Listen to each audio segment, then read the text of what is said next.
Jadi pemirsa, aturan mengenai royalti musik yang diputar di tempat umum seperti mal, kafe, restoran ini masih menjadi polemik di kalangan para pelaku usaha. Nah, para pelaku usaha ini tentunya berharap adanya panduan yang jelas, spesifik dari pemerintah dan juga lembaga terkait untuk menyederhanakan soal royalti ini.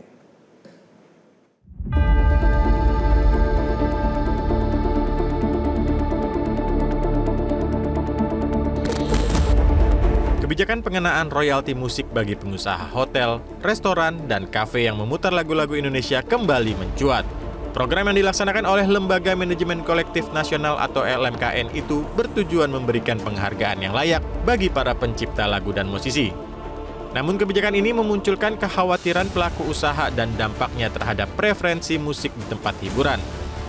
Salah satu manajer kafe yang berada di Jalan Tole Iskandar, Cilodong, Kota Depok mengaku bingung dengan mekanisme serta kewajiban yang harus dibayar sesuai peraturan pemerintah nomor 56 tahun 2021 tentang pengelolaan royalti hak cipta lagu dan musik.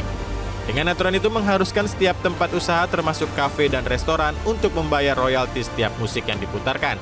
Padahal salah satu tujuan memutar musik itu untuk menghibur setiap konsumen yang datang. Para pelaku usaha berharap adanya panduan dari pemerintah dan lembaga terkait untuk menyederhanakan soal royalti ini. Karena masih belum tahu. Belum tahu karena belum ada mungkin petugas yang datang ke sana atau gimana memberitahukan kafe ini dikenakan royalti atau apa itu belum ada. Kita nggak tahu jadi akhirnya sampai sekarang. Komisioner LMKN bidang collecting dan lisensi Yesi Kurniawan menjelaskan bahwa royalti yang harus dibayar dihitung berdasarkan jumlah kursi efektif. Sebetulnya nggak ada masalah, silakan putar dan kemudian dengan kita di Lembaga Manajemen Kolektif Nasional kita akan bisa berdiskusi, kita akan bisa membantu bagaimana menghitung ya berdasarkan jumlah kursi yang efektif ya. Jumlah kursi yang efektif dan itu kita berikan keleluasaan kepada pengusahanya untuk melaporkan kepada kami berapa sih tingkat okupansi rate dari sebuah restoran kafe itu. Nanti kita kalikan dengan 120.000 rupiah untuk satu kursi 1 tahun. Itu satu, sesuai dengan tarif yang sudah disahkan oleh keputusan menteri. Pertama saya mau menjelaskan 120.000 itu kita bagi dua dulu ya. 60.000 buat pencipta lagu, kemudian 30.000 untuk pelaku pertunjukannya, dan 30.000 lagi untuk produser pemilik karya rekamannya. Menurut Menteri Ekonomi Kreatif Teguh Rifki Harsya diperlukan kebijakan yang adil soal royalti pemutaran lagu, termasuk bila lagu itu diputar di kafe atau tempat usaha. Pertama kan tentu pencipta lagu dan pengarang lagu harus menerima royaltinya. Tapi di sisi lain yang menggunakan juga harus ada kebijakan yang fair untuk mereka. Tetapi yang banyak mungkin masih ditata ulang adalah tentang kolektifnya.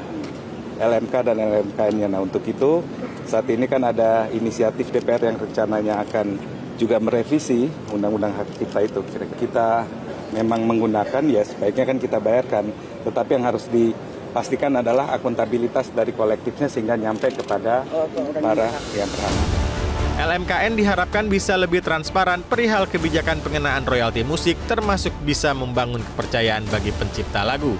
Kita ingin ada proses yang transparan ya, bahwa kita membayar.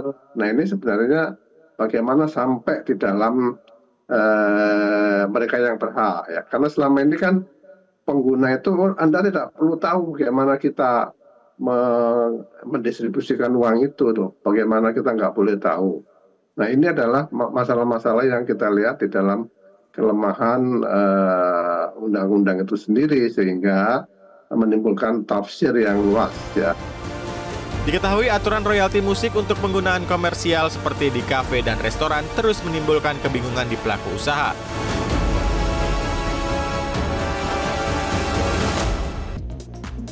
Ya, pemirsa, di tengah riuh soal isu royalti, sejumlah musisi justru berinisiatif untuk mengizinkan lagu-lagunya diputar gratis di tempat usaha. Bahkan ada yang memperbolehkan karyanya dibawakan oleh musisi lain di kafe tanpa biaya royalti.